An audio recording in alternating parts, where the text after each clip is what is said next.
Evening and welcome to Raconteurs News on this Tuesday evening. It's the day after Freedom Day. Do we feel free? We are free as a bird. Freedom's not something that's given to you. It's something that you feel, something that you are. So we're all free. Day after Freedom Day. Freedom Day. Freedom Day. Freedom Day. Freedom Day. Anyway, a lot of people still wearing the masks because they're scared by the propaganda, and you can't really blame them for that because well, you can really, can't you? You can blame them that they believe in this shit, but yeah, more like freedom. That's it, Freedom Day. Ron Malcolm, Ron, you got it right on there. Good evening to you, mate. Good evening to Alan McVicker, ResiTuber, Dave Iron, Welsh Dave, Spanish Chicken. I know old Heath's in there. Good evening to you, Heath, and good evening to Tony, aka Spot Dot, or whatever you want to call him. I don't know. I mean, what are your pronouns? I mean, my wife. I started getting emails from colleagues, and it says from such and such, preferred pronouns, lad, this, that, and other. It's just getting fucking stupider and stupider by the day. And she's just gone back to work today. I've not spoke to her about work. I try not to, because once you finish work, it should just go. I've sat there when she's been fucking really frustrated and sat and talked to her and stuff like that. But for me, I think that all that should go out the window. But it is pretty difficult. But I mean, fucking preferred pronouns. Preferred pronoun. What do you want? Well, if someone asks you preferred pronouns, what are you going to say? It would say, I don't know, Jeff. Call me Jeff. It. Call me it. Stephen King's It. Call me that. Yeah, call me that. So we had Freedom Day anyway yesterday. Not really happened. Freedom Day. There were Freedom Day. Then old Boris came out with another thing that nightclubs. You're going to have a vaccine passport to go into a nightclub.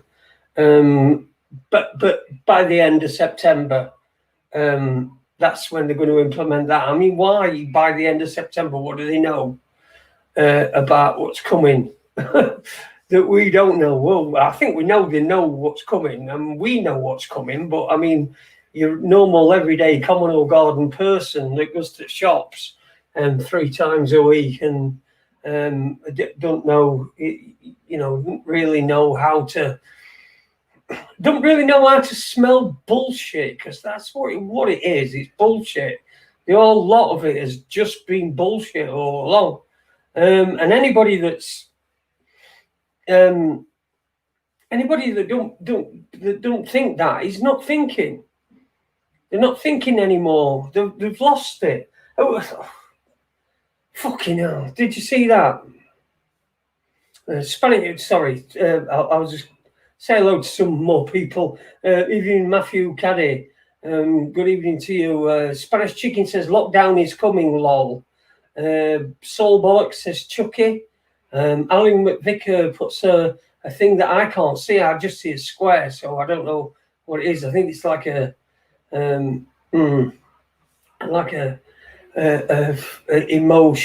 emoticon or something, whatever they call them. Welsh Dave says Christmas is coming. Yep, you're not going to get a Christmas.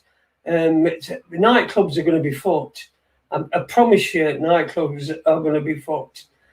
Chris Partridge, evening to you, pal. And evening to Donna as well. Soul Bollock says Chucky lol. Okay. Waiting for their holiday party shit, then lockdown. It is that. It is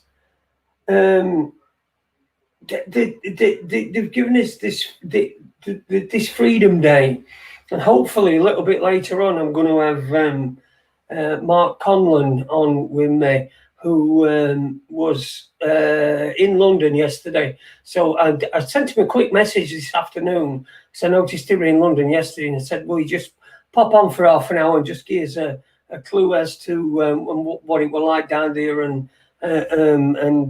what sort of atmosphere they were, who we met, and things like that." So hopefully he will come on. But he did say that his voice were just coming back, so he may not come on. But I sent him a message. He responded to the message and said, "Yep, just let me know what times and whatever." And so I've just popped him a message to give him the address to come on here and get give us the skinny on what was going on in London yesterday, because it all looked nice and peaceful and everything. I've been seeing a lot of these videos, particularly on social media, of coppers giving up. Now I know that the French one were from about 2 years ago. But they were a British one, and they would just take their helmets off and sort of just get up, really. I don't know what that were all about. I've only seen one video of it. So who knows? Who knows what is going on in this world? Who knows? Let me just turn this, see if this makes a... I don't know. Perhaps it's better like that, because then you get the yeah. Underground resistance bars, like in the old Eastern Bloc. This is where we're going, though. I mean, this is where we're going. So it's got to be. We've got to do something about it.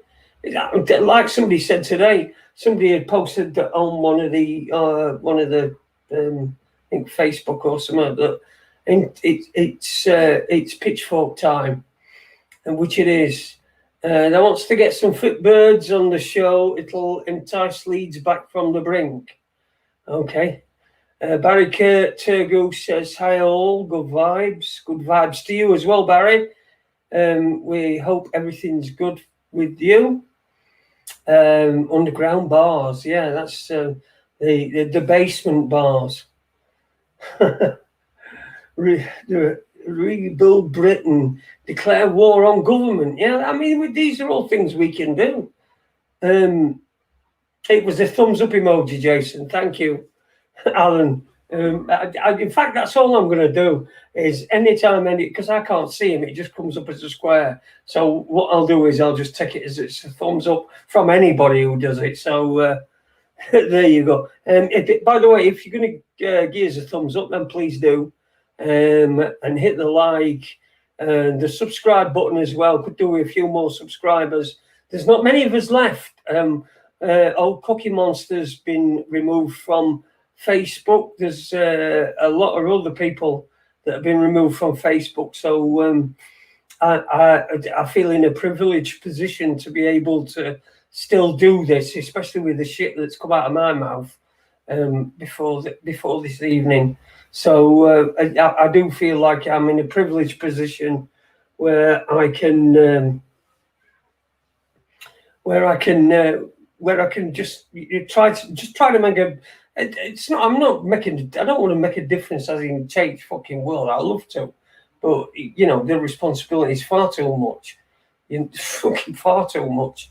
But I've got a decent listenership and people that I know I've lost quite a lot recently. But yeah. Brooks Knight on Facebook. Good evening to anybody who's watching us on Facebook. Brooks Knight's written Freedom Day long.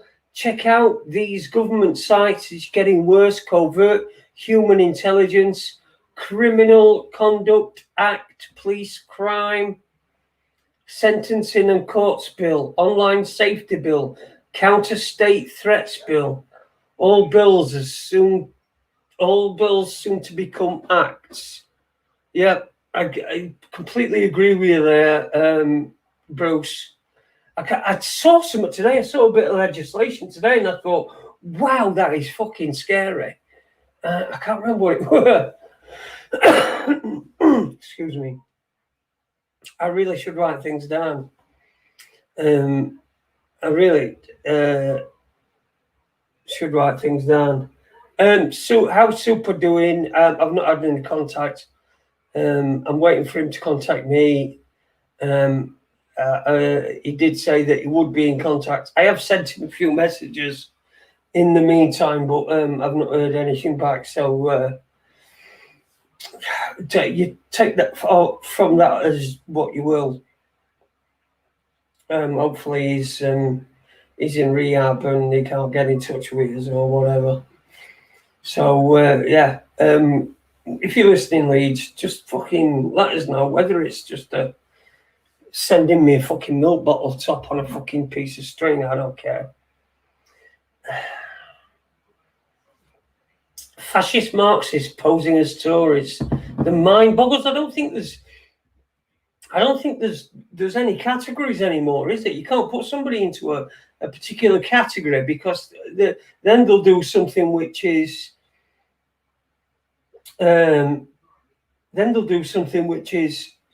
somewhat completely fucking different to what you would expect a Marxist to do or whatever.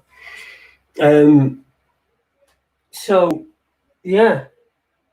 How's AD? I've not heard from AD. I've rung him up a few times, and I just wanted to just give him space so that he'll ring me when he's when he's ready. So yeah. Thomas Tierney, how's it going with you, Jason? Yeah, well, I had a problem with me water retention. Now the problem was my heart was beating too fast. I went to doctors last week. My heart was beating too fast. It was really racing, which meant that it wasn't completely filling up before it, the chambers fill up with blood and then pump it throughout your body. Well, because my heart was racing so fast, it didn't have time to fill up. And so that's what we're causing this, according to them. But by the improvement on my hands, I reckon that it were causing that as well. So hopefully I'll get better. It's a couple of weeks since, and I've still got all fucking. I've still got all shit. I've still got big fat legs, shall we say. Stop watching Babe Station, Jason, says Spanish Chicken. I wish I could watch it. It's too late for me now.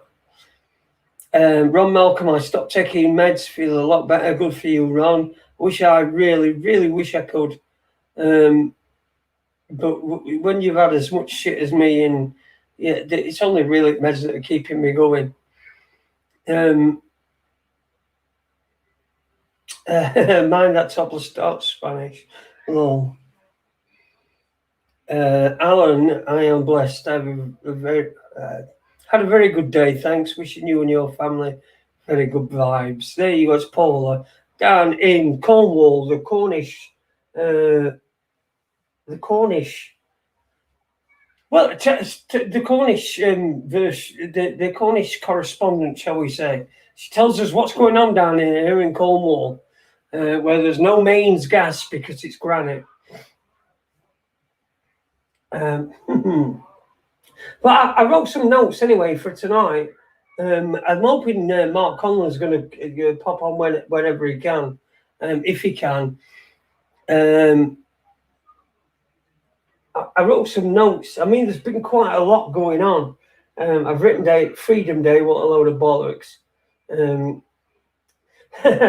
And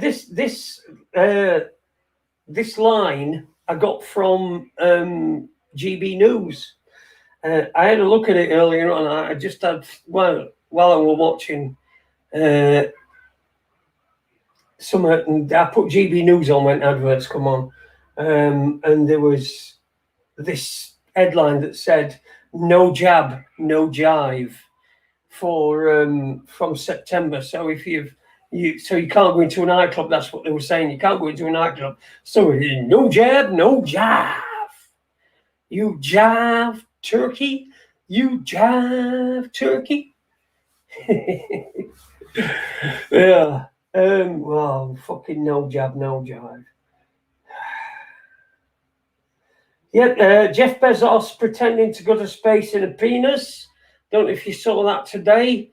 Jeff Bezos his thing, his rocket or whatever, looked exactly like a penis. Then the stem of the penis came down and landed on the fucking tarmac. Talk out the fucking arses. And they were the people that were in the bell end came down on a with fucking parachute. God almighty, did they fucking expect us to believe this shit? This cunt as well.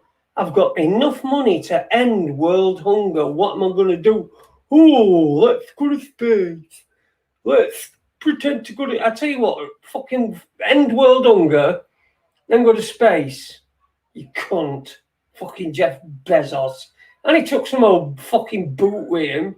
And he took two young uns, which we probably remember fucking... Oh, shut up, Jace. Yeah, fucking knobhead. As if we believe it. As if you're going to believe that. The old fucking... It's a fucking penis. The thing is taking a piss at you. It's a fucking penis. Let me see if I can find it. Let me see if I can find a picture of Jeff Bezos's fucking rocket. It's a fucking penis. That's all it is. They just... Oh. Sorry, I'm just writing.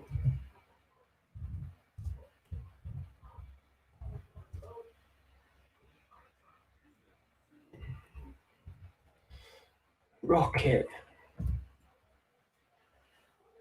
Jeff Bezos's rocket. Images.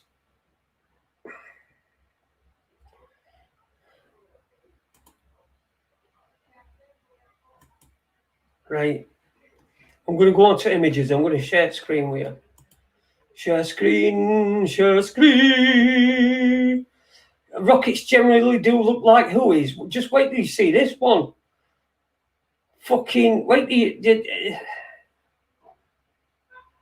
They generally look like fucking... Shut up.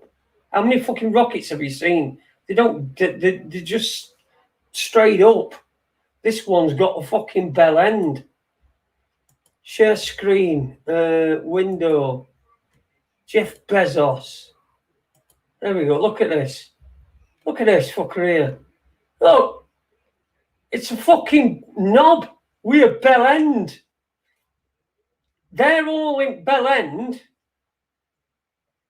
And so when they go up into space, this bit, the bell end detaches from the stem of the penis, and then the fucking penis comes back down to Earth and fucking lands exactly where it's set up from. Have a laugh. Have a fucking day off. Here you go. Jeff Bezos blasts into space. That's a penis. That's a fucking penis. It's a penis. It's a wonder it ain't got something emanating from the crown. Like, some water or fucking fuel or whatever. Jeff Bezos blasts into space on own rocket. Best day ever. For a start, he only went 100 miles up. It's not even in space. That is if you fucking believe that he went anywhere. You've got to be fucking mad. You've got to be mad to believe it. Oh dear. Get these fucking, look at these windows. You're going into space. These windows are fucking massive. They're a huge part of the structure. Think about an aeroplane's windows. They have to be really fucking small. And that came about because of the comet disasters, I think in 50s. But yeah, I mean, that's not going to fucking take the pressure that needs to be inside compared to outside. That big window there that you can stand in and fucking show your cock off, wave your cock. Oh, look at me. I'm waving my cock here as I go off. Look at this.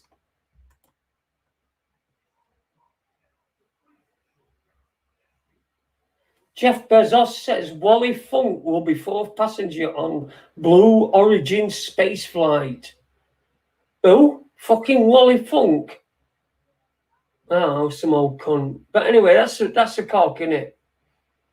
That's a fucking cock.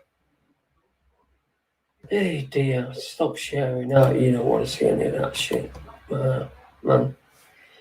Oh dear. It's like the American dream. You have to be asleep to believe it. Yeah, I think that's a George Carlin line, isn't it? A really good George Carlin line from back in the day. They call it the American dream because you have to be asleep to believe it. To believe it. Chris Partridge, it's like the cupola module on the space station that uses mechanical levers to open exterior shutters. Yeah, I mean, come on. We're talking space. We're talking a vacuum. It's going into a vacuum, right? So it's not. It's an aircraft that travels at about 35,000 feet, doesn't it? About 40,000 feet. An aircraft will travel at. This has gone 100 miles, and it's got them great big fuck off windows. You know, I bet they were doing the old pub thing.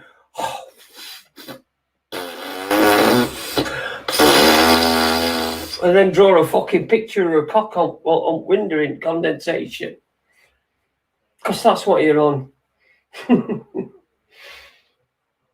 It had a vein running up the length of it. There you go. It's just, that's what they are. Robert White took the X-15 plane to 55 miles high in 1962. This is all bollocks. It is all fucking bollocks. It is Jeff fucking Bezos. You haven't been to space. Neither has that cunt. Fucking, what's his face? Who's the other one? Fucking space race between wankers. Fucking Branston. Richard Branston. Fucking toss bag.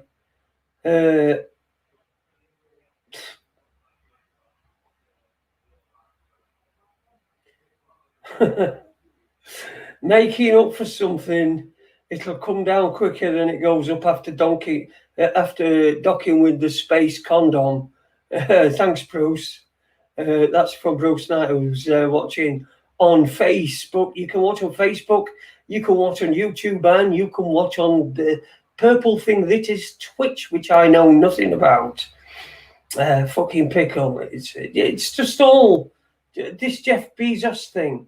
Yeah, it looks like Jerry Anderson creation. Yeah, it does. It does. It looks like fucking Thunderbird 2 is going to come out in a minute. You know, and for this thing, right, for me, the Branston, the fucking Richard Branston thing is, the problem with it is, when they did in 2018, but when they did a test flight on it, it disintegrated because they'd let up some things early or whatever, but it completely disintegrated. One of the pilots were killed, the other one miraculously survived with life fucking changing injuries and what have you. And so what do you do? You're the bloke who's all this money, right? You If you're gone, it's all gone. There's no space thing anymore. Nobody's going to do it after you. There's no fucking space plan for after your death. You know what I mean? Oh well, we'll keep your space program going. No problem. Just for £8.50 a month. Park it. Michael Parkinson says so, and we'll give you a fucking Parker pen. There's none of that. It's so on the second flight, he goes up himself. He goes up himself. You don't do that. You don't do it. Nobody do it. Nobody.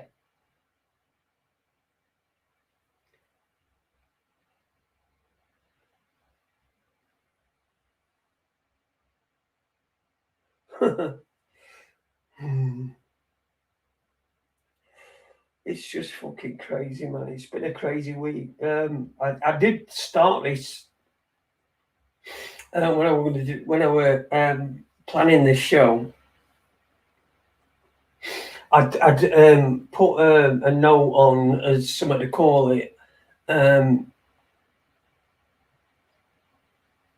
I came up with racism versus tradition.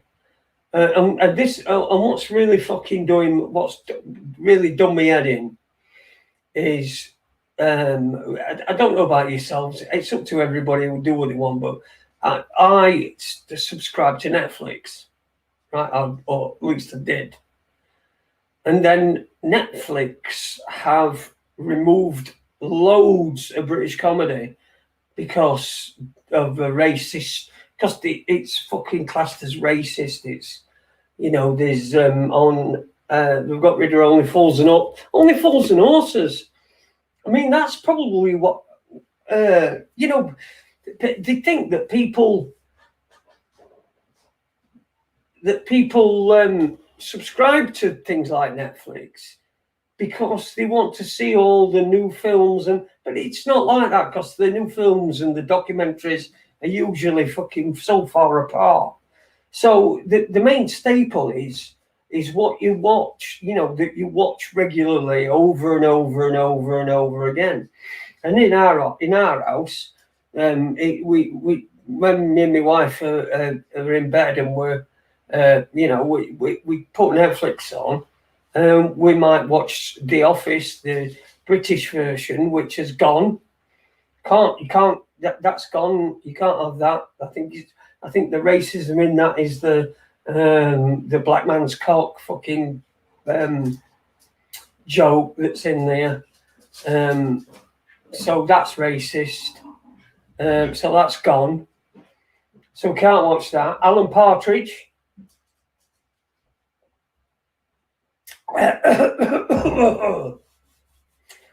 You know, we used to watch these things over and over again because the classic comedies, and yeah, they are a bit out of date, but they're out of date because Will's a fucking idiot box at the moment.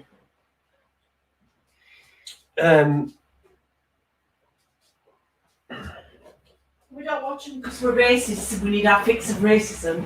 That's right. Yeah, we don't watch them because we're racist, and we need our fix of racism. Like my wife's just said, we watch them because they're funny, and it's something that you don't need when you're in bed, and you perhaps need a bit of noise to get yourself off to sleep.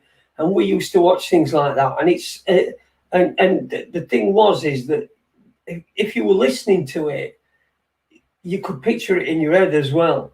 You know what I mean? You didn't have to have your eyes open and be watching it and looking, but it'd be in your head.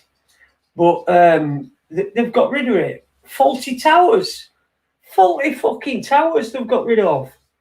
They've got rid of Faulty Towers. They've got rid of the Office, British Office, Black Man's Cock. That's all I can think of.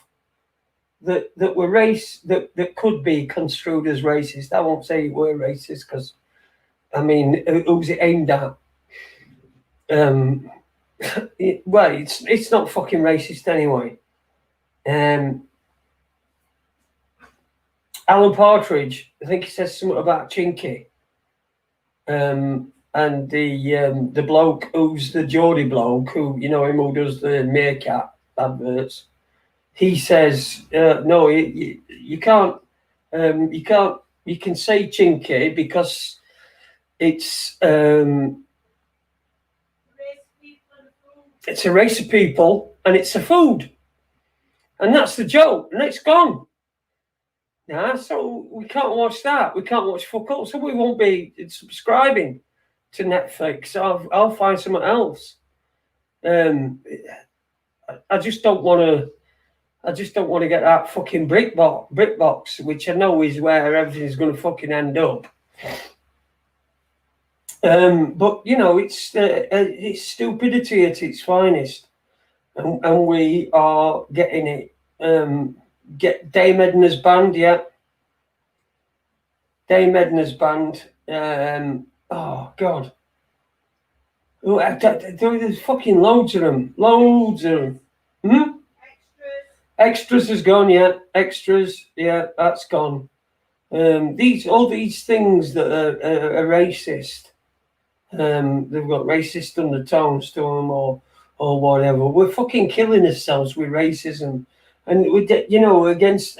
When I say racism versus tradition, I don't mean like as a head-on fight. I mean like, what the fuck is wrong with leaving shit as it is?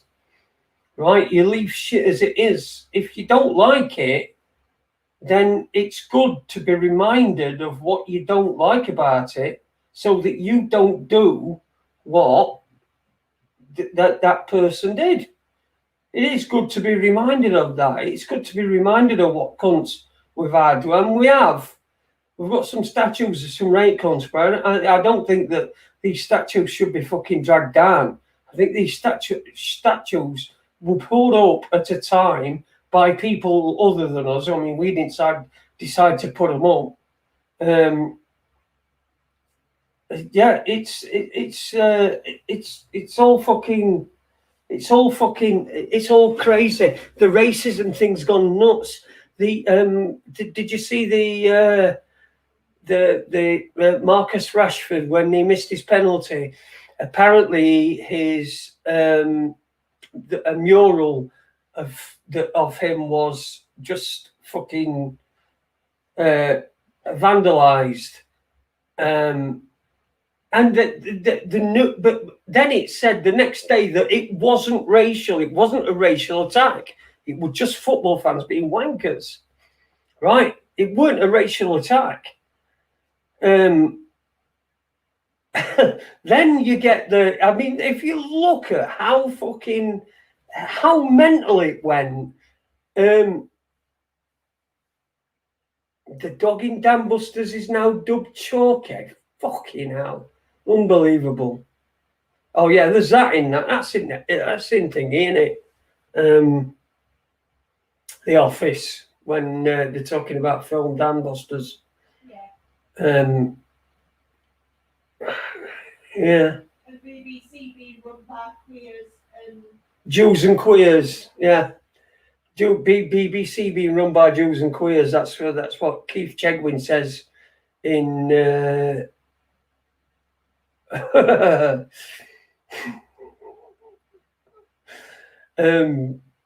Fuck off, Spanish chicken. I've lost my sen now. I know what I did. I've done that. Yeah, Jews and queers and extras. Spanish chicken says, "What's the hardest part of a cabbage?" The wheelchair. Sorry, Jace. Lol, I'm old. Don't worry about it. It is my hardest it is the hardest part of me.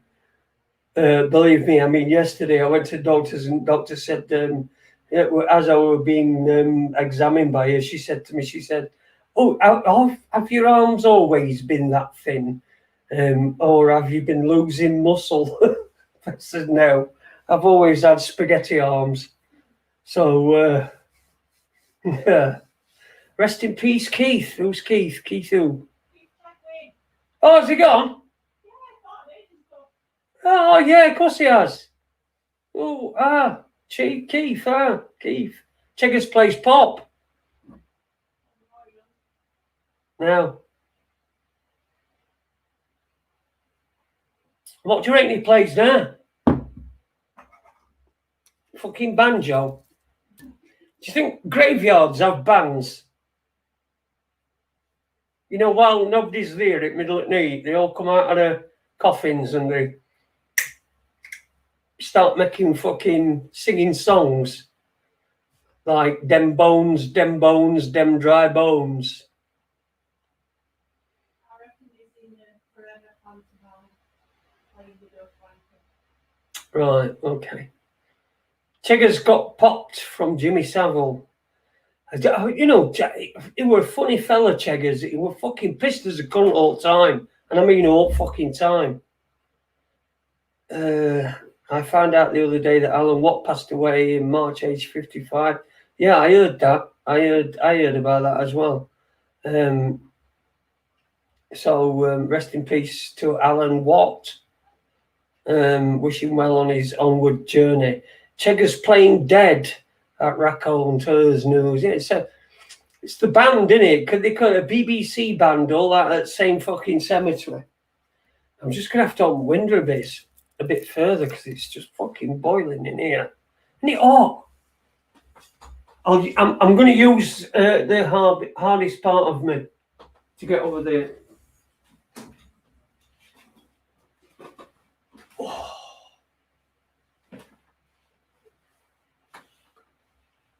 I tell you what, there's not been no sowing.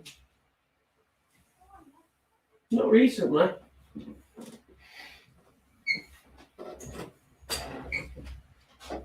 You're all right. I'm back. Alan what was 55. Geez, life was rough on him. Yeah. So I guess no reruns from the likes of Jim Davison and the like. Jim Davison has his own show. I think he does quite well. I think he's mates with that. What's that? Belfield. Yeah. Alex Belfield. He's mates with him.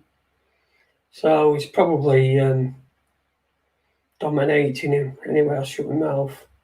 Yeah, so racism versus tradition. I mean, what do we do? How far do we let it go? How far before we start? Before there's a British traditional party that pops up that wants to stop all this fucking shit going on, and then they're going to be far right and you know what the left are like? They're eight fucking pussies. They won't show themselves. They'll just sit there and moan about shit and tell people they're fucking racist. Fucking racist. Fucking racism. No such thing. Just no such thing. It's all. But everybody's trying so hard. You know, let's have a look. Oh, that's what I'm talking about. The on Twitter, the racist abuse that the England players took, well, the England squad or whatever took, I think came to about 156 tweets, something like that. 156 tweets, of which 46 were based in Britain. So you got 46 tweets, and all that. Well, if it's 150 tweets of nonsense, racist crap, and they've made such a fucking massive fucking deal out of it, because racism has become an industry. It's an industry now. You know, are you into Black Lives Matter? No. Well, why not? Don't you think Black Lives Matter? No, well, I think all lives matter. You fucking racist. Fuck off. Yeah, all right then. You know, and that's probably a white dude you're talking to. Oh, right, there we go. 106 tweets.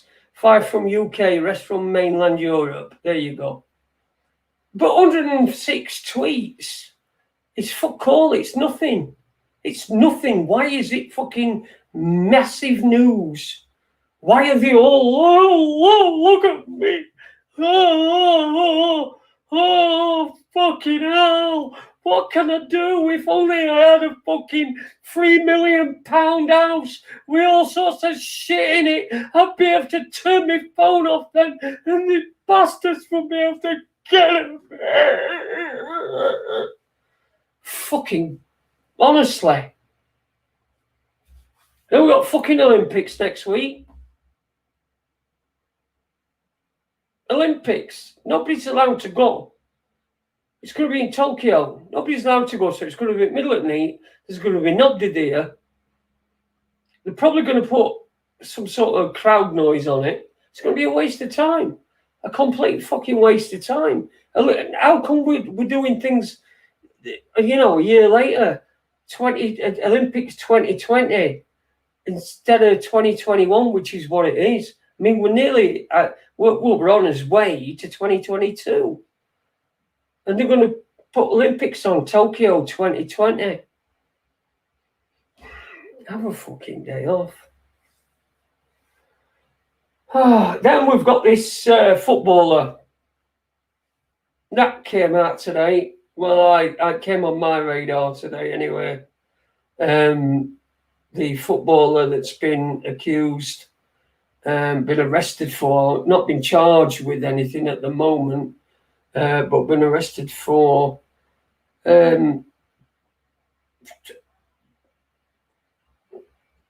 offences against children, nonce offences. Now, I know who it is, but obviously I'm not going to say who it is.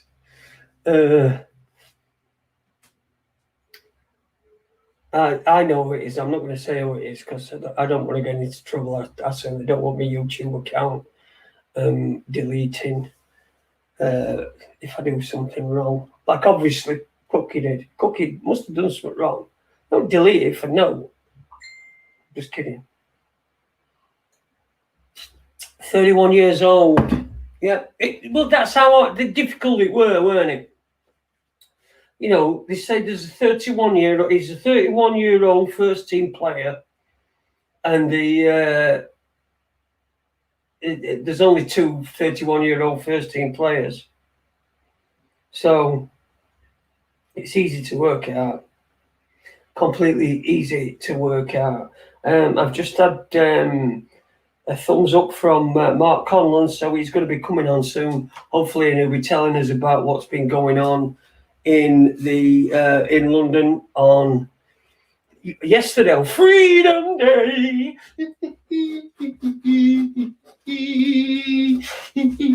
I am free, I am free, I am free, I am free. See, I got excited about it. I got completely excited about it. Fucking Freedom Day, hey. Fucking brilliant. Yeah, so we've got another sex offender in the Premier League. I don't know if it says anything about the Premier League, but it does.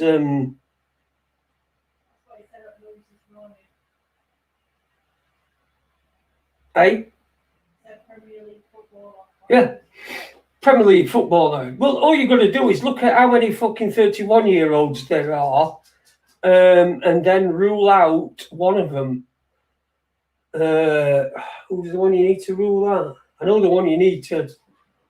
It's Icelandic anyway. Everton have confirmed that they have suspended a first-team star who's been investigated by the police for child sexual abuse offences. Yep, Tony, that's right.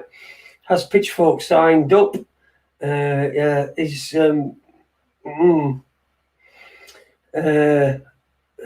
Olympics, will the vaxxed be done for drug enhancement? Yeah, that could be, couldn't it? Right now, Everton only have two 31-year-old players in Gylfi Sigurdsson and Fabian Delph in their first team squad. I can say that I know that it's one of them. but it's not the English one.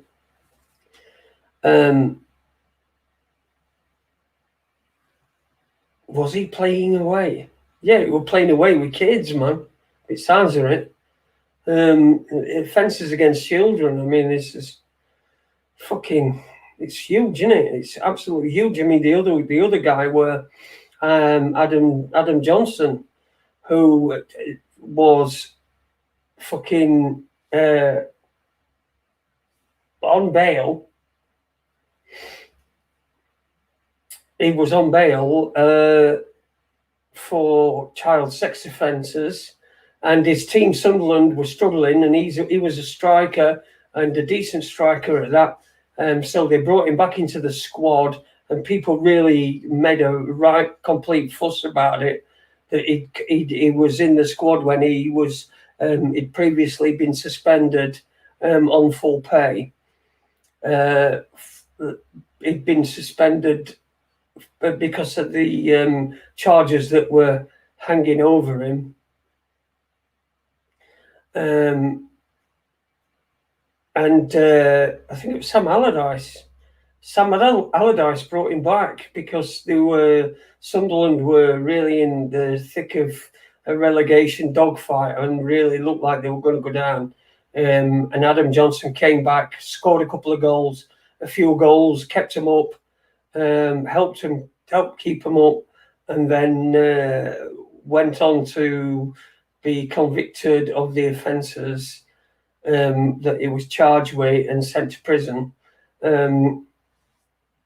So I mean, there were lots of people that really didn't approve of what Sam Allardyce did, which I don't approve. I think it should have been suspended. I don't think he should have been on full pay. I think he were on 45 grand a week while he were fucking, 45 grand a week while you're on bail. I mean, it's not bad, is it?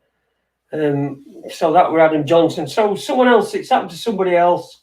If they're guilty, obviously everyone's innocent until proven guilty. If they're guilty, then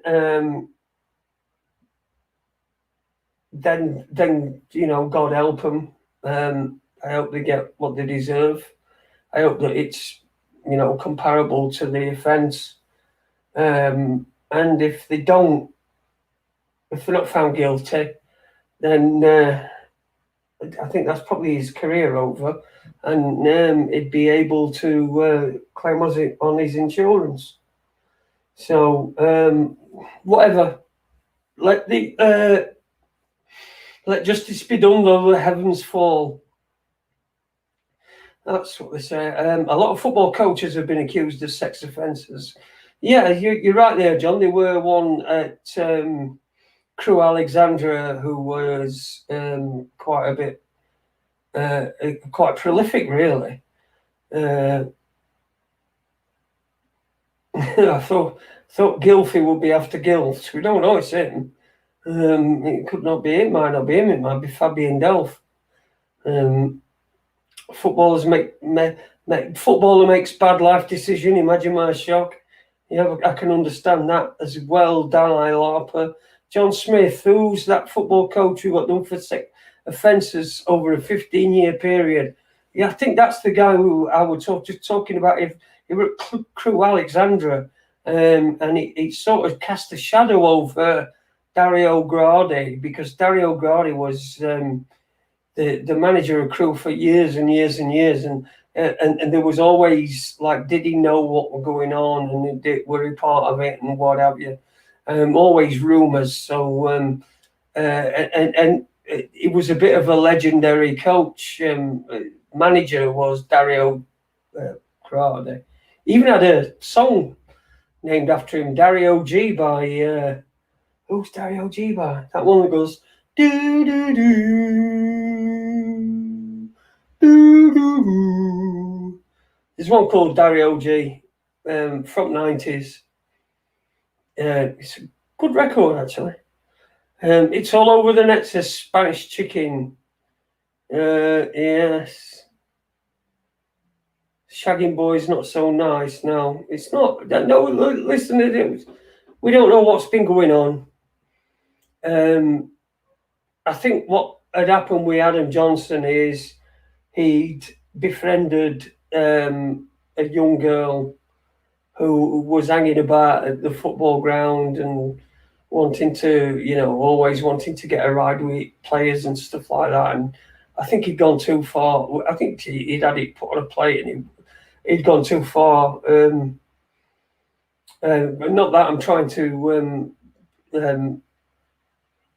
in any way, make light of what he was, what he did.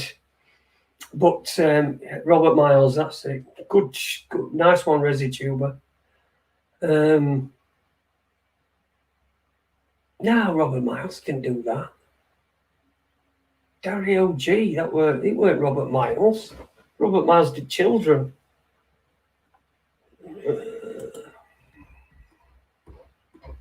I'll find it.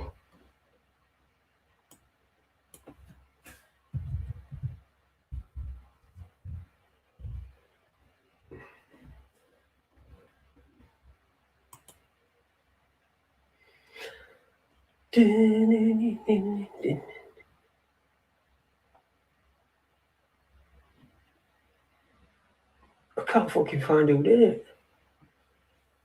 Oh no, they were called Dario G. It were Sunshine, that song. Sunshine. That's the fucker. I remember now.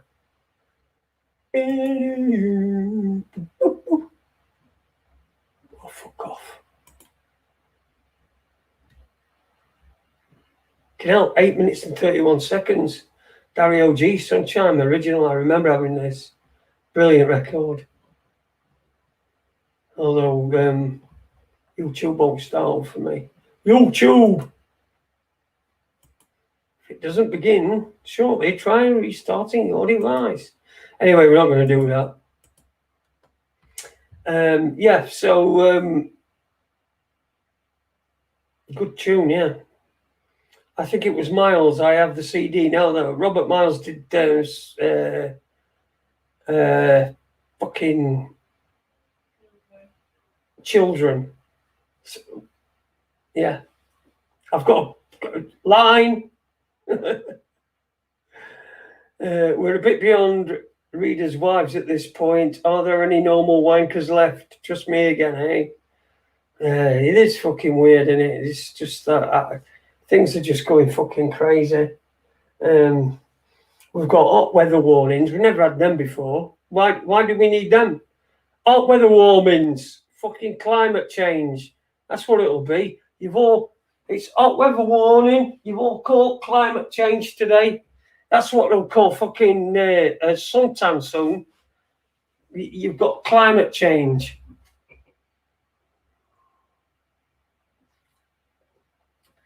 Jimmy Savile picked up where Alistair Crowley left off. Who picked up after Savile? Good question. Who's there all the time? Oh, come on. Come on.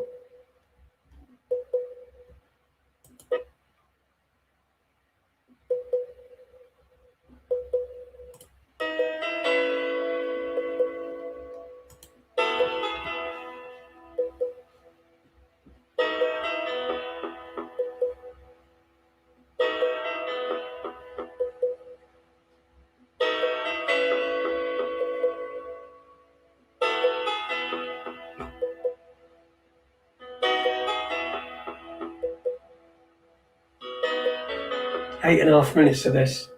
Brilliant. I'll get it on later on. Really fucking piss wife off and back her up.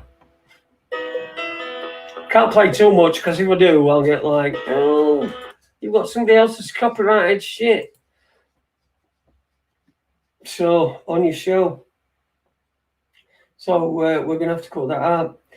Can you say suntanned, Jason? Suntanned. Yes, I can. Suntanned. Terrible floods in Belgium. I've heard that area, sort of Belgium, Germany. I know that there are terrible floods. I don't think I don't. They're not fucking climate change, though, are they? It's just what happens. It happens. You fucking you build shit in places where it's likely to flood. It's going to flood, isn't it? It's going to flood.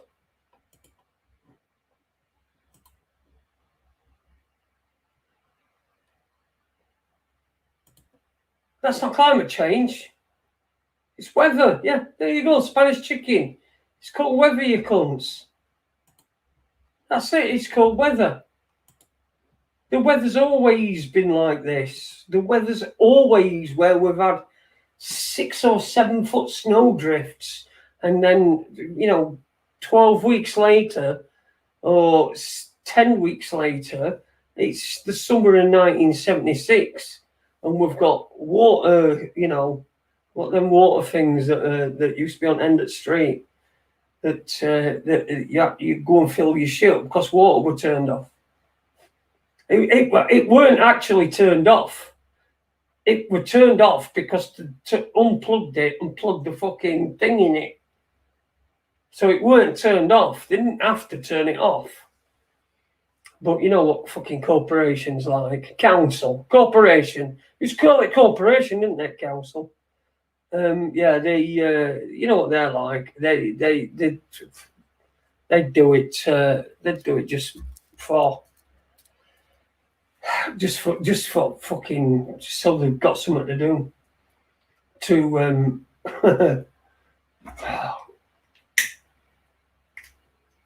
But I remember it. I remember it where someone's coal were just like dumped outside their house, and then they had to take it in, and then if they weren't in, there'd be like these big mounds of coal, and you'd go and chuck bits of coal at each other and that, and you'd end up cooked. You'd be completely black. Am I going to get banned for that?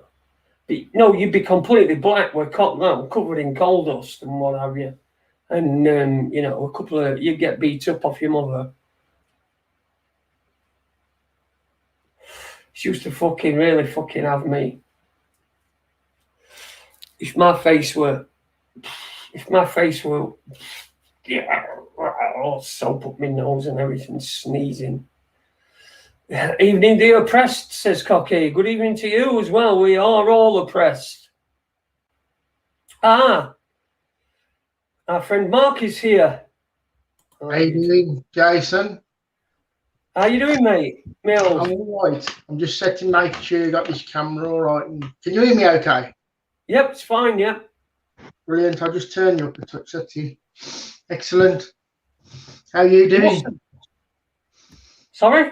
How are you doing? How are you getting on? I'm doing all right. I'm just trying to sort my leg out and me stump and everything to try to be able to get back into me prosthetic, but we're not having it at the moment. How are you? Not too bad. Sunburned, uncomfortable. Lost my voice. You were in London yesterday. Yeah, I was. Yeah, for the 19th, the big get together apparently on a Monday in the weekday, wasn't it? So I went down to lend support. How was it? It was okay actually. It wasn't too bad. I mean, for a weekday, I think some of the expectations. I think some people expected more people, but I actually thought it was quite a good turnout, to be honest. It looked like a good turnout. I mean, I first saw you. I first saw that you were on a bus to London. So you went down. You went down on bus, and what sort of numbers would you say they were? I mean, have you been down before on other ones? No, I haven't been down on the London ones before. I've only done a lot of local up our neck of the woods, like. So I would say, at a guess, from what somebody else said who's quite good with numbers, who went down, he reckons there's about 10,000. And that's good for a work day, because I mean, you've got the people that are working, and they're the ones that are more likely to be able to afford to be able to get down, but they can't because they've got to work and keep up the more. This is the slave system that we're in at the moment. So 10,000 is great numbers. It's great numbers. Did you? I noticed you met. Did you meet Mark Devlin while you were down there? I did, yeah. I said hello to Mark, yeah. I said, couldn't help but miss him with that T-shirt on, the consent T-shirt.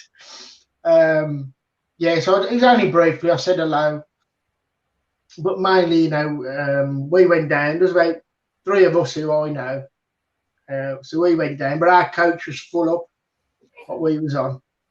And that was organised through my brother, who goes to like the stand up in the park.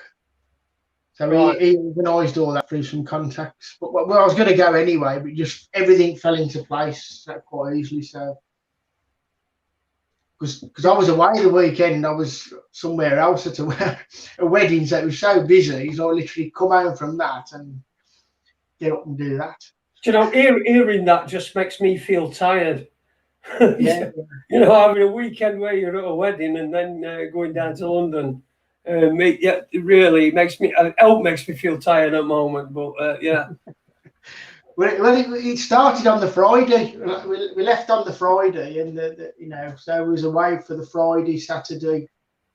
Got back on the Sunday, and then literally early night was up at 6 and down to get the coach and be ready, and off we go.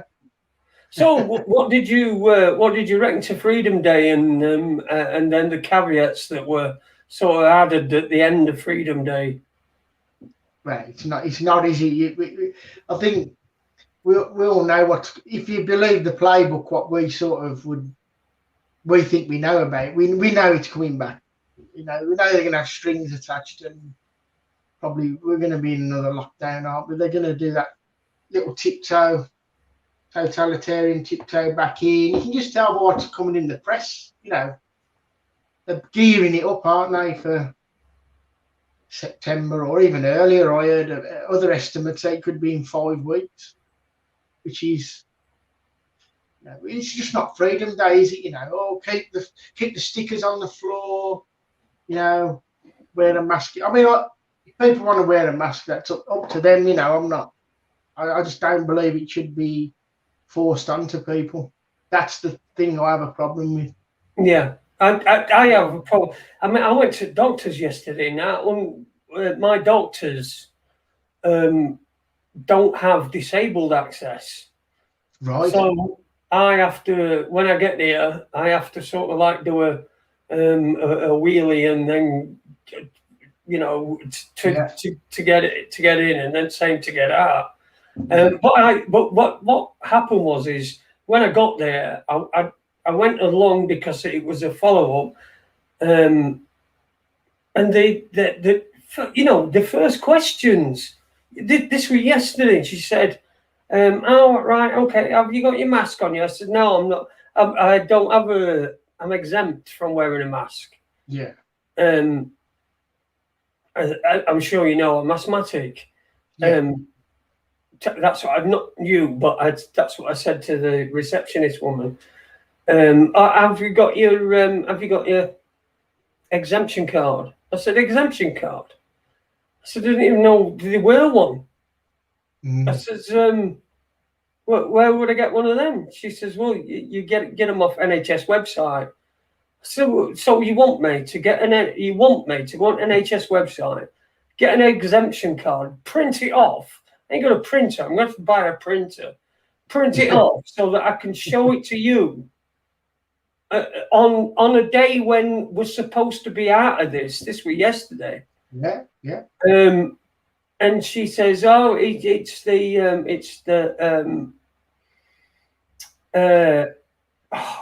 policy of it's the the policy of the practice. Yeah. And I said, sorry, the policy of the practice is that you want to see my card before you'll allow me in without a mask. I says, I'm not wearing a mask. I said, you breathe out for a reason. Yeah. I said, this is a medical establishment. They know why you breathe out, and then you're breathing that back in. I said, I'm not doing that. And anyway, she went off and talked to the doctor and come back and said, yeah, doctor's happy to see you. So doctor saw me, but I've never come across that before, because any time before, they've always just let me in. Yeah. Well,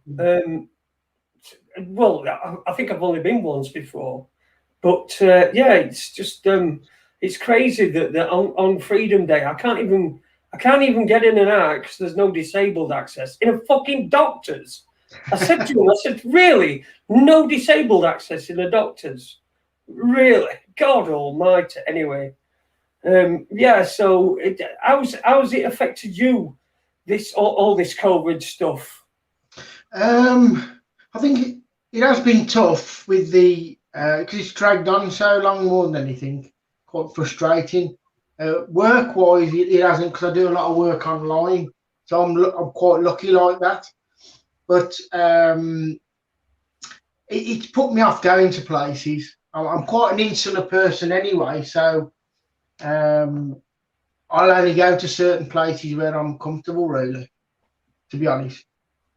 Yeah. So, and you've been able to work from home, so that's helped. Yeah. I'm similar to you. I don't like people. I mean, when I say similar to you, I don't say you don't like people, but I'm one of them people. I just don't like people. Not people I know, but just the general public. I despise them in many ways. Right. But I also know that they're victims. Victims in all this. So it's like, we're victim blaming, and we just can't. I just don't see a way out. Do you see a way out of this? The whole top. I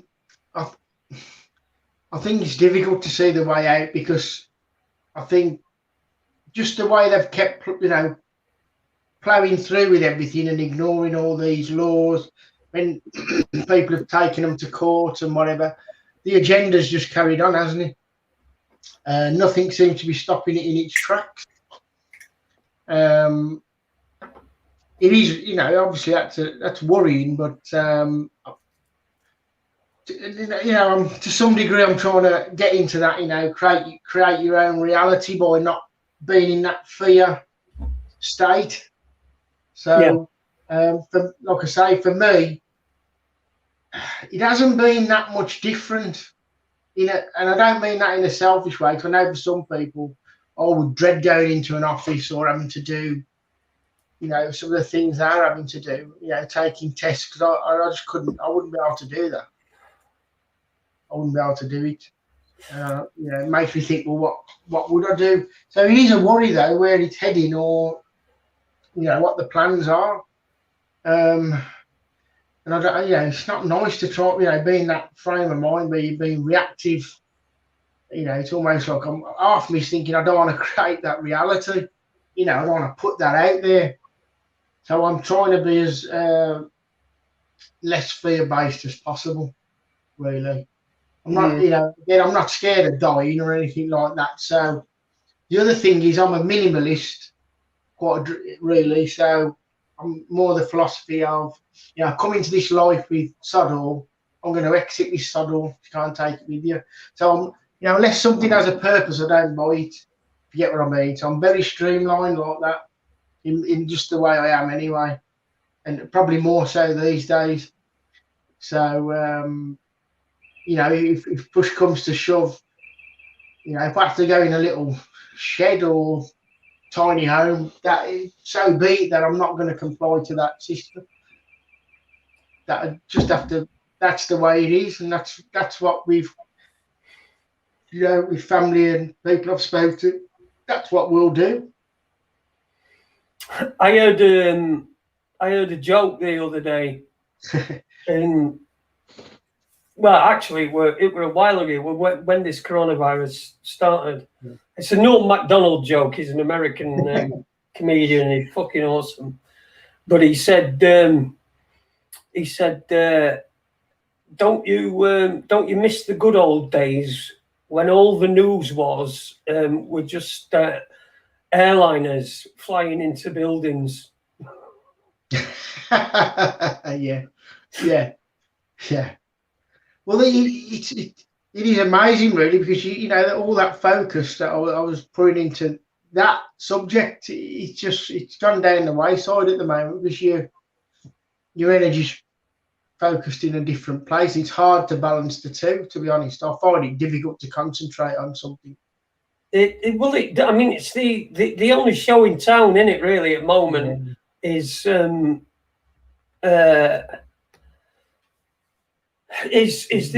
COVID nonsense and the stuff that's going on around it, particularly in government. The way that the Nuremberg Code don't make a fucking blind bit of difference, and they might as well not even bothered.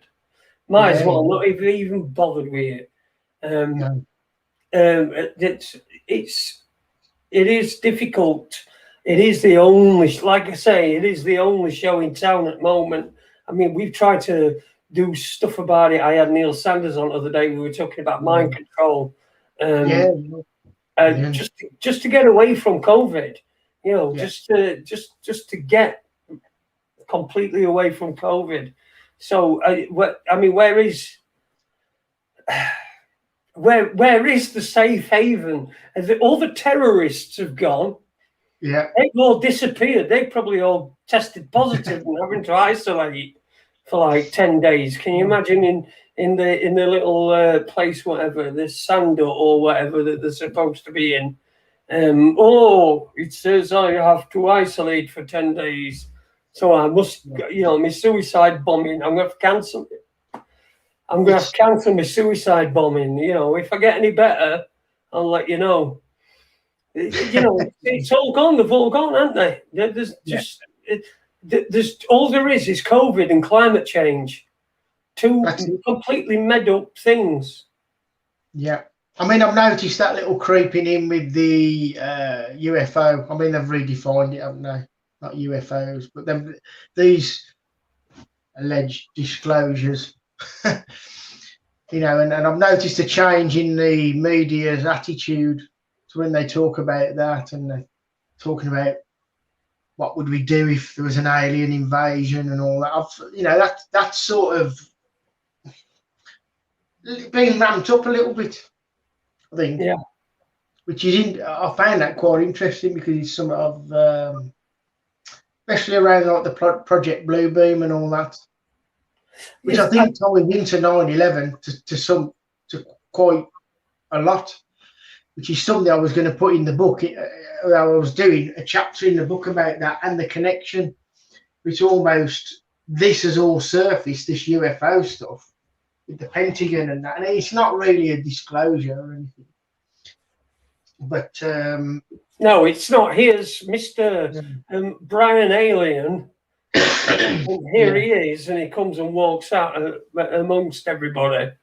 You know, that sort of disclosure. There's no, I mean, people take the word disclosure for meaning different things.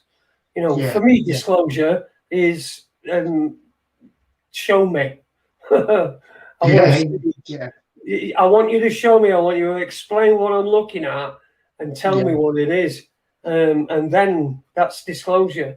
But for some people, they see a couple of things going across the screen, with supposedly being chased by a fighter jet, and that's disclosure for them.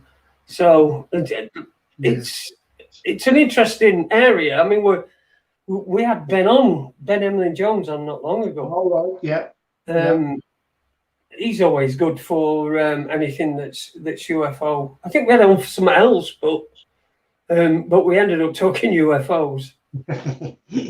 Yeah. I mean, it just seems the timing of it all. I don't think it's never an accident. These things are planned, I think, for me. But I think it ties in with the 9/11 stuff, which I was planning on writing about, and tying it in that last chapter to do with the relevance of this technology they used on 9/11 in relation to those so-called the planes, which is where I was at with it all. You know, that technology is real, that they can project them type of convincing images of a plane into a sky, which fooled a lot of people. And so is that where you're at? That you're on the no planes type? Yeah, definitely. Yeah, And I I've think got that, a few patents on.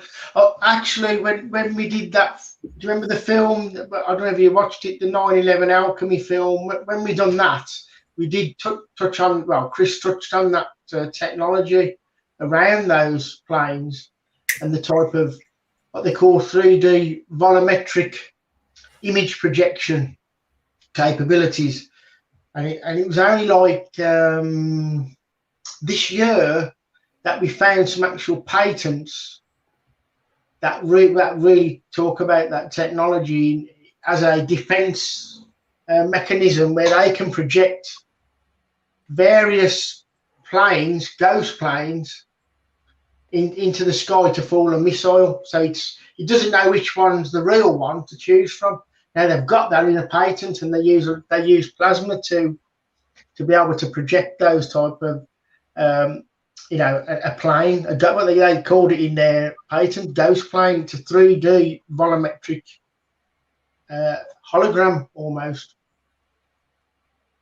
It's absolutely amazing the technology that they've got, and I know what you mean because I've seen pictures, I've seen videos where a shark will jump out of ground, and then splashing on a sort of like a basketball pitch or something like that, and they've got all this stuff.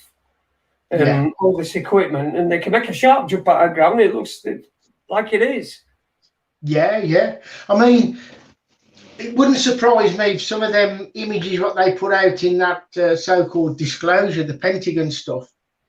I mean, I haven't studied them very closely, but it wouldn't surprise me if that was part of some type of technology that is spoken about in those patents that we managed to track down. And they do talk about projecting a ghost image, ghost planes, which are convincing enough to fool a incoming missile, because it's put into what they call plasma, which fools the almost like the infrared capabilities on a missile and the heat seeking of it. So it just projects. They can be attached to an aircraft as well.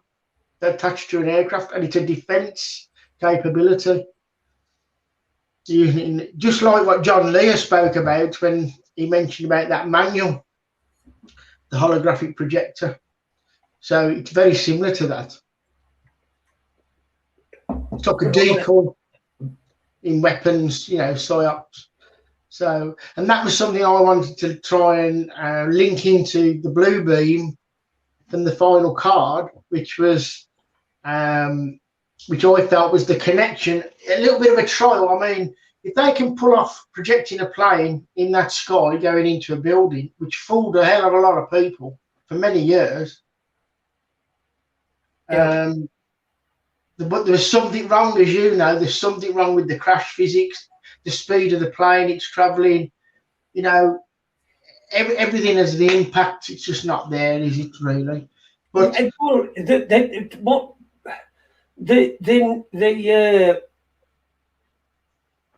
aluminum wing wouldn't go through concrete and steel. No, I don't quite agree with that. Right, that doesn't mean to say that I think they were playing there. Yeah. But with kinetic energy, I mean, if that plane was supposed to be going at 500 miles an hour, now No, 546 miles an hour. Right. And we know that at that altitude, that plane couldn't do that. It'd just be ripped apart. Because of the thickness of the air, it would have just been completely ripped apart. So we know that. But if something did enter a building at that speed, then because of the kinetic energy, the aluminium would slice straight through. I believe would go straight through. I mean, you've only got to look. People say, "Well, it's aluminium; it's softer than steel." Yeah, of course it is. But just do a Google search for a water cutter, a water saw, you can get a water saw that will saw through metal, and it's just water, right? Because it's kinetic energy. It's not the actual. It's not the actual density of what's been going at it. But like I say, they can't have been going that speed at that altitude. They would have just ripped apart. Yeah. I mean, I did a lot of analysis on that, on a lot of the second plane videos, because do you remember it was put out that it was video fakery? I've always come to the conclusion that the video fakery was actually put forward as a bit of a distraction to cover up this technology of this image projection stuff. It acted as quite a good explanation for the whether it's the impossible speed. I mean, the impossible speed, by the way, there was a plane crash in November of 2001, and that plane come apart on the way down. It lost its. I think Dr. Woods mentioned that. I can't remember the name of the flight. Should have it in my head, but it sort of proved that a plane cannot, even in a bit of a dive, could not have come down at that speed. It was the same plane, more or less, and it started falling apart in the air. Yeah, well, it's going to win it because when they do a dive, then as they're going along, as they're diving, then the atmosphere is getting thicker, and it just can't take it, so it rips them apart. So it's all I said were a joke. Well, the engines act as a brake, don't they? They act as a brake. Yes, the air can't get through the engine quick enough. It's too dense. Yeah, well, it would do. Yeah. I mean, it's okay at 40,000 feet, but it's not going to it's not going to work, is it? It's not going to work at that altitude. I mean, we were talking. You're not even talking 1,000 feet, really, are you? Where the planes were. Just completely nuts. Completely nuts. So we're talking about something that were 21 years ago, which, God, I wish we were still talking about. I mean, I did a lot on the. I do believe there was actual planes that did take off.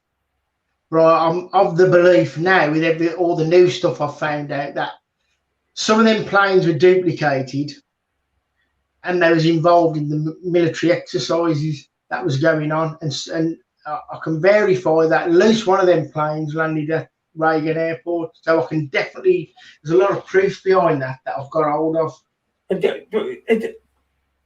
Wasn't there also reports of a plane going into Cleveland? Flight 93, in fact. Yeah, that's it, yeah. And that's where the duplicate planes come in, because you've got two lots of takeoff times for Flight 93 that they say it took off at 8:42, but the ACARS data tells you it took off at 8:28, and it's in two different locations to two official sources. So in one official source, which is the ACARS addressing system, that has the plane, which it can give you a bit of a path when you look at where the pings are happening with the ACARS messages, and that Flight 93 was actually over Champaign, Illinois, which is in the further past Cleveland, but it was also in the air traffic control. It's located 15 miles past the crash site in Shanksville on the way to Washington. So you've got two official, you know, lots of official data with 2 official flight paths. But I have got data to show it landed at Reagan National Airport, and there's also Reagan? Reagan, which is just it's literally about a mile behind the Pentagon. Reagan National. Somebody has put money spent on Bill Clinton's more money spent on Bill Clinton's blowjob than the NIST report. I think they mean the 9/11 Commission. Yeah. Because the NIST report was something completely different, weren't it? Yeah. Ask if it's true. It is true, isn't it? I mean, I think there must have been 10 times more. Oh yeah. And I've gone through I've got such a lot of data on that I've gone through, and it's an absolute mammoth task to put this into writing. I've done quite a lot of it, but it was going to go into a book. It was going to be quite a thorough book to lay out a more plausible narrative based on the evidence what they give us, to be honest. So it's their evidence. And I've got the Reagan National database where it tells you Flight 93 landed there at 10:28, and I've got a lot of other evidence to back that up. But I've also got evidence, like you correctly mentioned, that Flight 93 possibly landed at Cleveland. Yeah. So it actually circled round by Chicago and headed back and landed at Cleveland. Now, that would be perfect for what I'm talking about with them drills that were going on, the anti-terror drills and exercises. Yeah, they were. Yeah, there were exercises going on, weren't they? But they were right other end of the country. All fighters were at right at the other end of the country. Yeah. And I've got Flight 11, which was the first plane. I'll just quickly go through. That had what they call an ELT that went off, which happens when a plane crashes. It sends a signal out on a frequency to say it's crashed. And it also allows the people to find where the plane is. It's called an emergency locator transmitter. So it's located in the back of the plane on them planes. Yeah. So for Flight 11, that went off 2 minutes too early before it even crashed. Allegedly crashed, I should say. And with Flight 175, that went into the South Tower, that went off 4 minutes too early. But the interesting thing with Flight 11, the first alleged plane that went into the North Tower, that was picked up later in the NORAD recordings as heading to Washington. You can hear it, people can hear it for themselves. They're talking about it, they even give you the tail number. It's heading to Washington. And that is where I've done other research, because they was running a drill at the White House. Not a lot of people know this, with a plane crashing into the White House. There was an actual report of that. Yeah, I remember. I also remember from the day, in fact, and I've never seen this anywhere before, but I remember from the day that there was a report of a shooting on Capitol Hill. Yeah, definitely. Yeah. There was lots. There was even an alleged plane crash in Dayton, Ohio, which not many people, meant to have crashed into a hospital. I mean, how do you get that mixed up, a plane crash? But the other interesting thing, Jason, is over in Michigan, again, this is official. You can listen to this and you can get the official evidence. It's all written down in their evidence, in their documents, is an ELT went off over in Ann Arbor, which is near Michigan, Detroit, at something like 9:47. Yet there's no plane crash in Ann Arbor, was reported. So was that again involvement of a training exercise drill? I am well of the opinion now with this other evidence is that Flight 11 was probably taking part in a drill at the White House, even if it's a flyover, and landed at Reagan, because that's on a direct path from New York to Reagan. And you can do the coordinates, you see, and you can check where that plane is, because they state it on the recordings, on the NORAD recording. Stuff. It is a strange one. What there is, of course, one big part of this that I don't think that gets as much coverage as it should do. Yeah. And there's no doubt that this happened. I mean, I'll talk about the dancing Israelis. Oh yeah, that actually happened. I mean, they even went on Israeli television, didn't they? When they got back. Yeah. And they were, because they were arrested in America at the time, and then they were, apart from the Bin Laden family that were flown out of America that night, that was the only other flight to get rid of these dancing Israelis. Yeah. Oh yeah, that actually happened. Yeah. You can, like you say, you can actually see them on telly. Now, there's a little mix-up. Do you remember what they call the gelatin team that was situated on the 91st floor of the Twin Towers in the North Tower? No, but go on. Now, there's a misconception with that particular. It's a different set of circumstances to the one you're mentioning, but a lot of people get this mixed up. That they say the gelatin art students that was in the North Tower, they say that they were Israeli and they wasn't. They wasn't Israeli, they was from Austria. Somehow that story's been mixed up, you see. But there were reports, I mean, the weekend before, didn't all the electricity go off and the buildings had to be shut down and stuff and what have you. That come from Scott Forbes, didn't it? Scott Forbes, remember Scott Forbes? I don't remember Scott Forbes, no. That's strange. Yeah, he was an English man, wasn't he? That was working in the Twin Towers for an IT company, I think. And he was off that day, and they were meant to be running down the system or something of the IT. So, and plus he'd booked that day off, and that's when it all kicked off. But he was an English guy, he was, and. Yeah, he's in a couple of films. I think he's been in a couple of films. But an interesting story, because he said the way the plane just got swallowed up into the building, it was like disbelief. Yeah. Yes, so it's quite interesting. No, listen, it is. The old thing's interesting. I mean, if anybody's not researched it, we were 20 years later, we're talking as if we're talking to people that were around 20 years ago.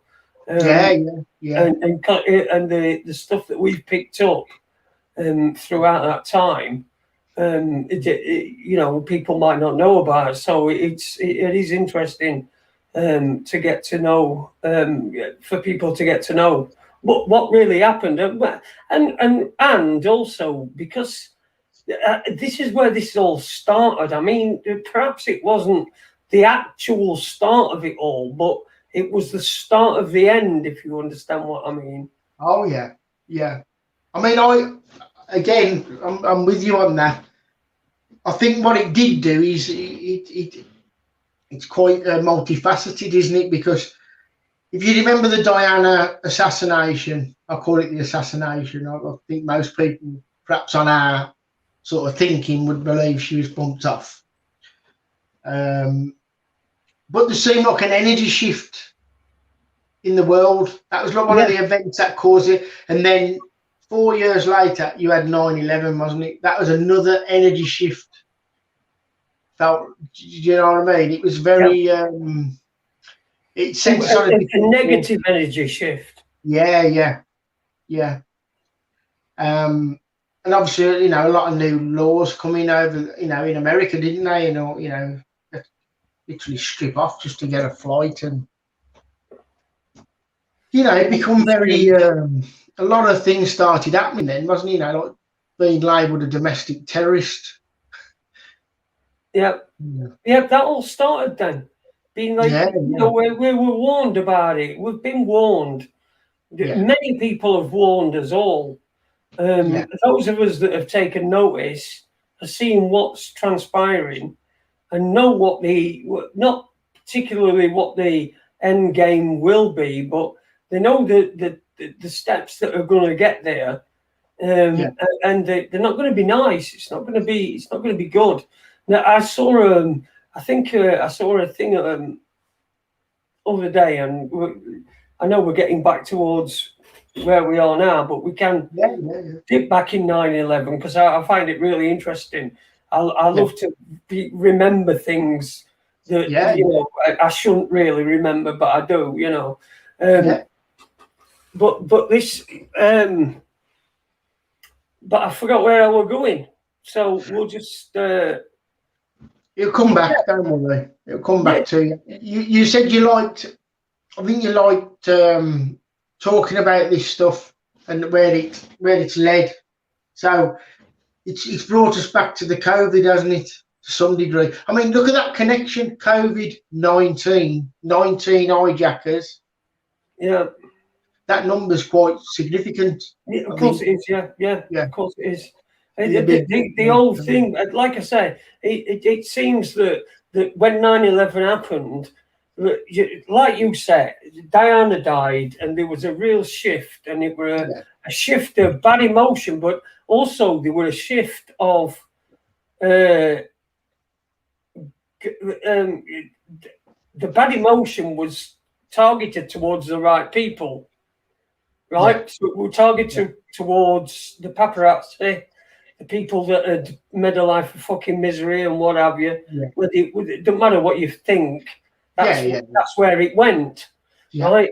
And then we had 9/11, and we were told that then it were Muslims that were the bogeyman, and then we've got a bigger sort of mass of hatred and pure hatred that's born out of nothing. So it's like created hatred, and it's all chucked on Muslims. And we had a really bad time. I mean, we were having a bad time. If you remember, in 2000, there were a gang of Muslims who rioted in Bradford. Remember? Yes.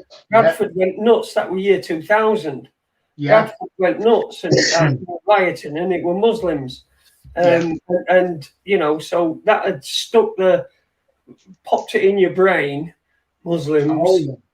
And then 9/11 happens, and of course you get, I remember listening to news, and I was listening to news, and I was listening to, oh God, fucking Simon salad cream had been sent over for Five Live.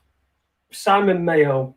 Simon Mayo, yeah. He'd been sent over from Five Live, and all they were doing is getting these fucking New Yorkers on, and they were this one, and they were old, and you could tell they were Jewish by words he was saying. Right.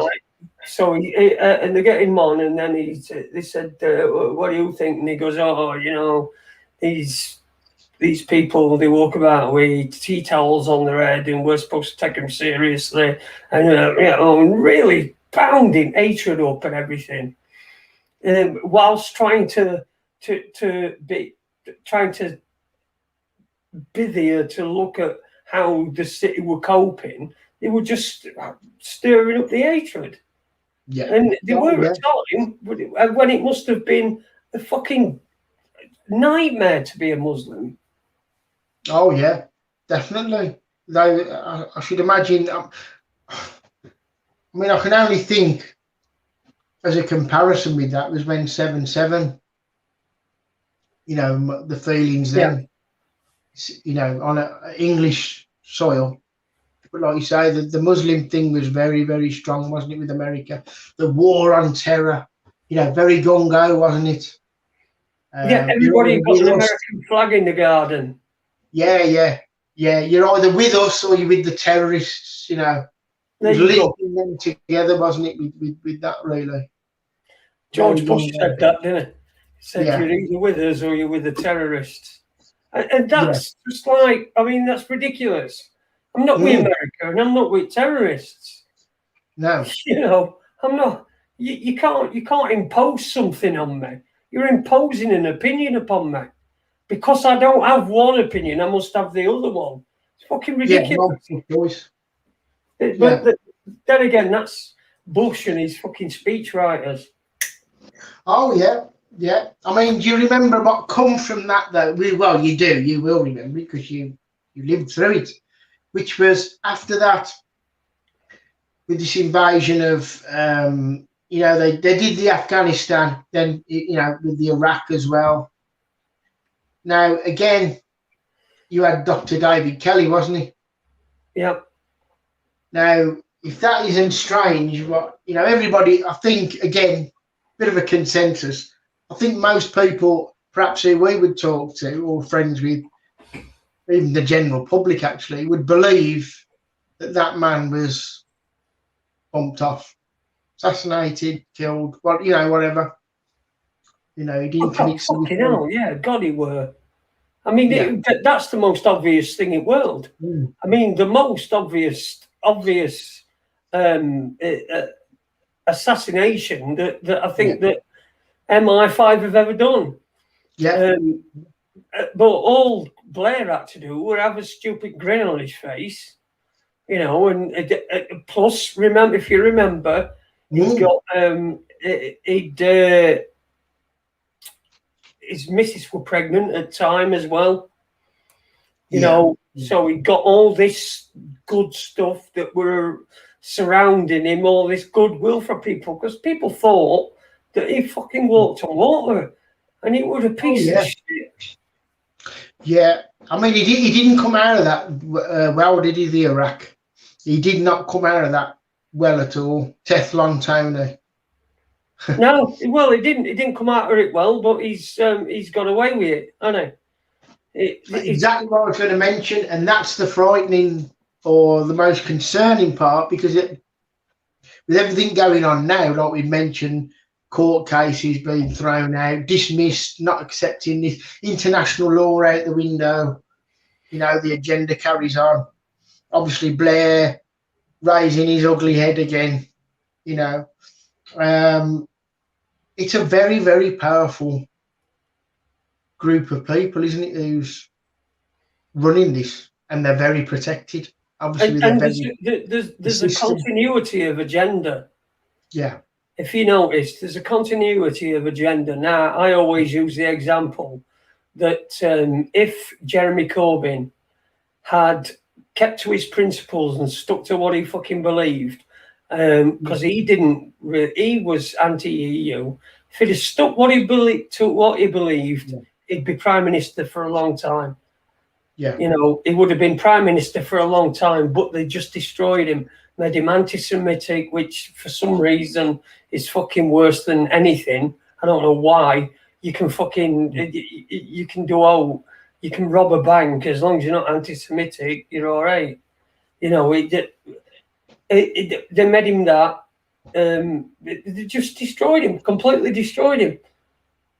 Yeah. Of course, that's the Zionist implemented the anti-Semite element, wasn't it? The Zionists, a form of really discrediting, and shutting off conversation or debate, anything around that. That's where that comes in. It's also good for discrediting a person. Corbyn, and and I'm going out on a little bit of a whim with this, but I was only saying this earlier actually to someone. I mean, I'm beginning to that election. I'm beginning to think that I'm probably rigged. That got Boris Johnson. And that's where I am. It's a thing, it's just an opinion. I can't prove that, but such a landslide, and I'm just not buying that anymore. No. It almost seems too good to be true. It all is, though, isn't it? It's all Freedom Day is too good to be true. Yeah. It's too good to be true. I'm not going to be able to do what I've always been able to do all my life, except for the past 18 months. Like I say, it's not bothering me. It's not really bothering me. I've been pretty much housebound for the last 3 years. So I've not been going out and having to deal with members of public, which is probably a good thing, because one-legged man gets beat up and kicked to death, for calling people out. It is not really. I want Sheffield Star to be printing, but yeah, it all started. I mean, people say it started with JFK, but I mean, for us, it started at 9/11. I mean, let's talk a bit more about 9/11. Well, you had a very fast, and I remember this because we spoke a few times, haven't we, Jason? If you remember, and we spoke in May 2020, didn't we? And we did the COVID, and when it was all unfolding, and the lockdown and whatnot. But with the 9/11, you had some. I mean, you did quite a bit with that early on, didn't you? You had some good connections with that. And you had a fascinating story with David Shayler and Sky News, which I thought was very not game changer. It was steered in a certain direction, wasn't it? With the no planes. We're talking about the Alexander Litvinenko interview that turned into no planes. That's it. That was a couple of. I swear. I've got no reason to lie. I was told to go to Leeds and give him a fucking message. And I gave him the message, and he told me to tell him that he says, tell Killtown, because he was the guy that were doing all the no plane stuff. Tell Killtown I'm a no planer too. And then a fucking week later, I put Sky News on, and he's on fucking telly talking about Alexander Litvinenko. And then starts going on about no planes. But the thing is they had the graphics already and everything. You know what I mean? They had all the graphics ready to go. They didn't have to go and dig out some 9/11 stuff. They had all the graphics all ready to go. It just seems strange to me, I mean, that steered it in a direction, didn't it? Like you say, with the no planes. And David Shayler was, I think, one of the early ones who spoke about the cloaking and the hologram. Yeah, maybe. 2005, something like that, wasn't it?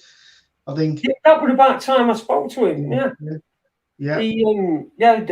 David. I spoke to who else? I mean, I knew quite a lot of people. I knew Dylan, Jason, and Corey from Loose Change, because I worked on Loose Change just a little bit. Loose Change second edition. I can't even remember how I got to know them, but I did some stuff with Killtown as well. But he was really, I think he were government him, to be honest. Reckon, I think he were government, and I think that's why I'd been sent to send him this message to see if because I once got arrested for nothing. I got arrested for nothing, and this I get out, and fucking William Rodriguez is there waiting for me. Yeah. Oh, I've got to get back over to Liverpool, and then he rung me up later on, and after that phone call, I just didn't trust him anymore. I just didn't trust him.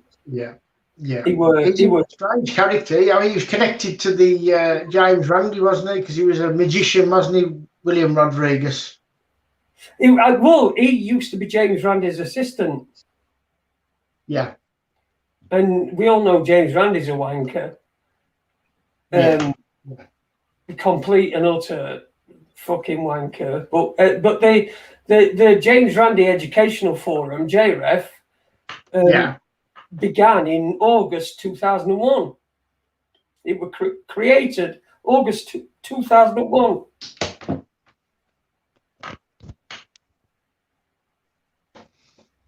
So they built a forum just for 9/11 stuff.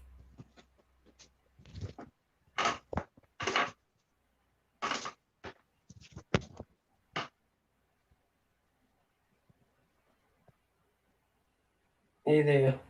You're back on. Yeah, Oh, sorry. Yeah, it went off then. I was trying to get it back on. Did you see me? Is it back on again? Yeah, it's on. Yeah, we're on all the time. I could hear you. I was just saying that the James Randi Educational Forum, JREF, as it is known, that were created in August 2001. So that was created just specifically to catch people talking about 9/11 and then trying to turn there was this bloke on there called Gravy, and he were well, I know he were fucking one of 3-letter agency people. But that's who got me arrested. Right, okay.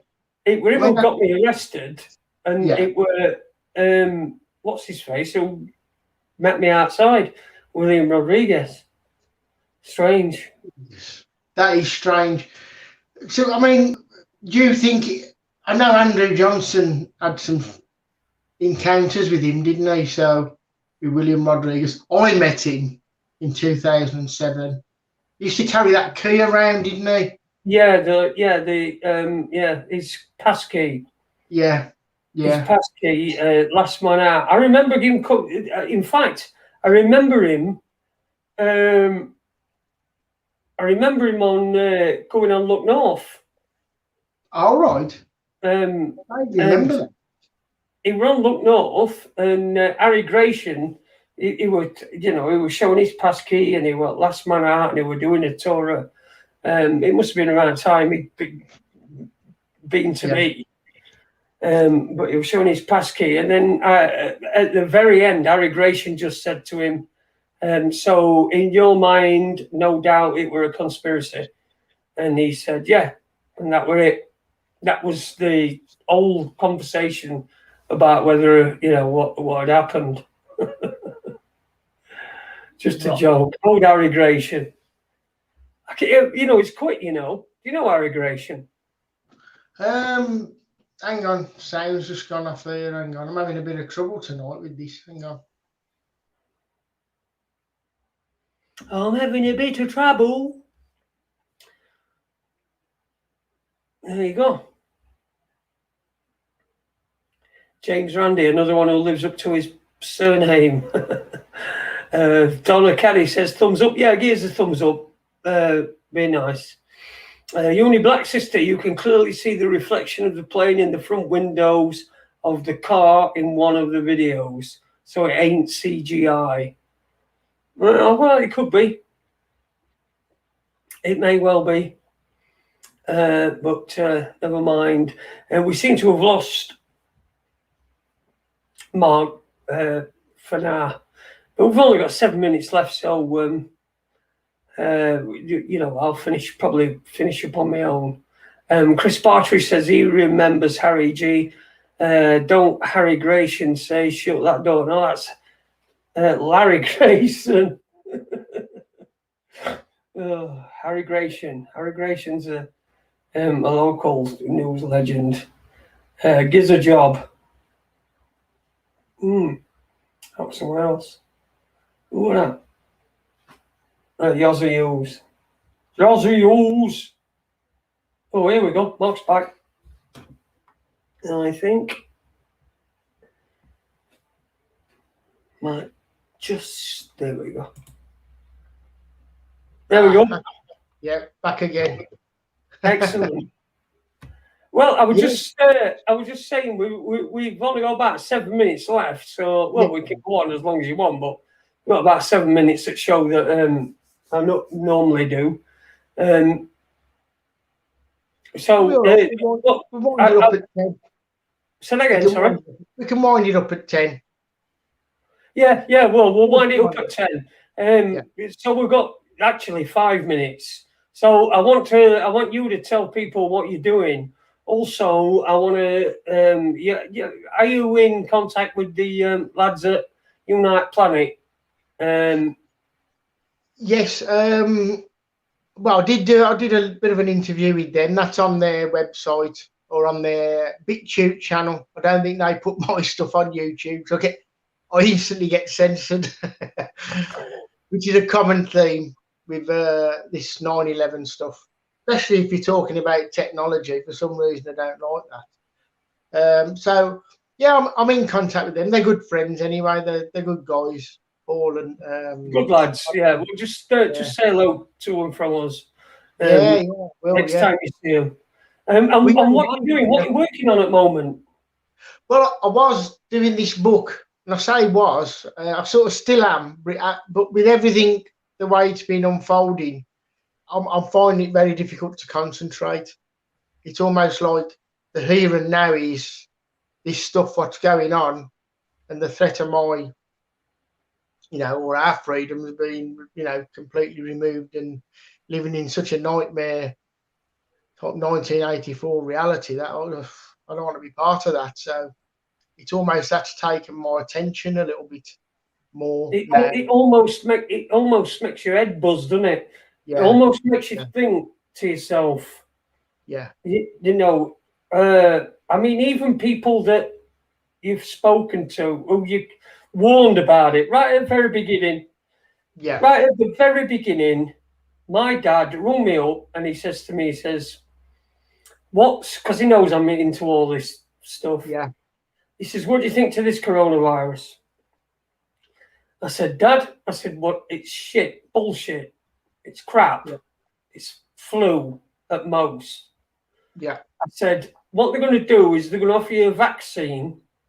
Yeah. And they're going to offer you an incentive for a vaccine. I said, whatever you do not take the vaccine. That's all the advice I'll give you. Don't take the vaccine. I won't be taking it. Neither my wife's not took it. Yeah. And so, I said, don't take it. And he took it. He took it about him and my mum.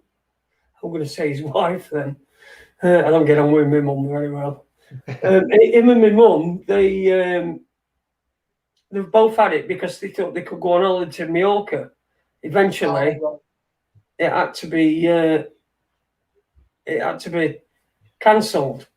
So they didn't get what they wanted from it. So, and when I talked to them, I said, I did tell you. I said, you put yourself in danger for no, and I get phone calls and they ring me up because I'm on, you can imagine I'm on the list of people that are susceptible to die if they get it. So they ring me up. It's about your vaccine. What are you doing about your vaccine? Yeah, I said no.